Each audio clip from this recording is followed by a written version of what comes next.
خلاص المولد انفض خلاص وكل حاجة راحت لحالها. مصر لعبت السعودية وخلصنا خلاص. بس مش فارقة، السعودية كسبت مصر، مصر كسبت السعودية، كده كده هما طالعين واحنا طالعين. ولا اللي هيكسب بقى وهو راجع هيركب قدام في الطيارة، ولا هيركب جنب الشباك، ولا الطيار هيخليه يطير يسوق الطيارة شوية، مش فارقة والله. احنا خرجنا اهو، كل الدول العربية خرجت، الاربع دول اللي كانوا مشاركين، وملناش دعوة بقى لا بكاس العالم ولا بتاع، نخليه لبلد الفرنجة دي.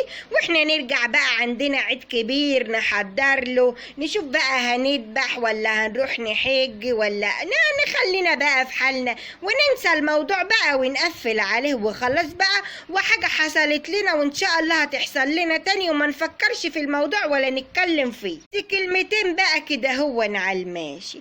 احنا لما اتكلمنا على الاتوبيسات بتاعت اللعيبة ان هي كانت بامبا مسخسخ، مش عشان احنا يعني ما بنحبش البامبا يعني، ولا كنا عايزين يبقى لونه سمحلقي ولا فحلقي، لا، كنا عايزين الكاس الاتوبيس اللي ينقل الفريق بتاعنا يبقى احسن اتوبيس، يبقى اشيك اتوبيس في الدنيا، ولا الطيارة اللي كان عليها صور اللاعبين وما عجبتناش. ما كناش يعني عايزين نحط عليها سبونج باب، ولا احنا يعني كنا عايزين نجيب لهم تكاتك ونروح احنا نوصلهم، يعني ما كناش احنا عايزين مثلا نجيب اوبر ونطلع وراهم نعمل زفة بيب بيب بيب بيب لحد روسيا، لا، كنا عايزين طيارة بلدنا اللي هتمثلنا بره تبقى اشيك واحلى طيارة. يقولك ايه ده اللي جه ده المنتخب المصري، الله يا ولاد على الحلاوة وعلى الشياكة وعلى الجمال. ولما حتى اما التريقة مش تريقة، دي ما اسمهاش تريقة، احنا كده ما اتريقناش. ولا لما اتكلمنا على البدل بتاعتهم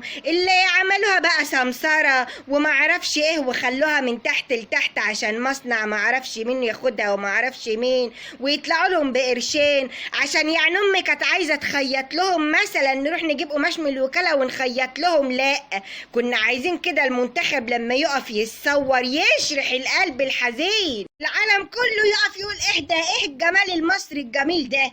ولا لما اتكلمنا على شوية الفنانين اللي سافروا، عشان احنا يعني كنت عايزة اروح انا وام شيماء وابو شيماء وشيماء وولاد شيماء، لا يا اخويا، تسفر الفنانين ليه اللي على قلبهم قد كده؟ ليه الاستاذ شريف منير اللي طلع يقول الحق علينا اللي عملنا لكم حزمني، انت بتعايرنا عشان ايه يعني المجهود الحرب اللي انت عملت حزمني يا بتعايرنا يعني؟ لك اللي بتقعدوا تتفرجوا عليها في العيد، يا سيدي مش هتفرج عليها في العيد تاني، هتفرج على ألاباندا. ارتحت؟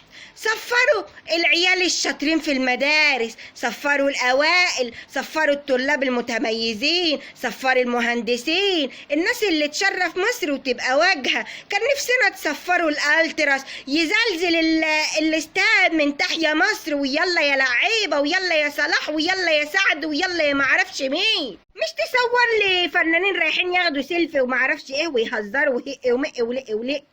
صور، ابعت الناس اللي تشرف بلدك دهيا، ابعت لي محاميين كبار كده، ابعت لي مهندسين كبار متخصصين يقعدوا كده في الاستاد يبقوا مشرفيننا. لكن معلش خلاص، اللي حصل بقى واللي جرى، بس احنا كان نفسنا نكسب، علشان ده الامل الوحيد عند الناس اللي كانت حاجة تفرحهم. الناس كانت زعلانة وشافوا ان ده الحاجة الوحيدة اللي كانت هتفرح قلبهم يا عيني. بس معلش نتعلم من غلطاتنا، ونتعلم من الحلو ونتعلم من الوحش، وكل واحد وكل واحدة ما يزعلش نفسه، ما تعتمدش على حد يفرحك. مصر لما كانت هتروح كاس العالم ما كانتش هتيجي تديك الكاس، هم كانوا عايزين يفرحوا بس ببلدهم يعني.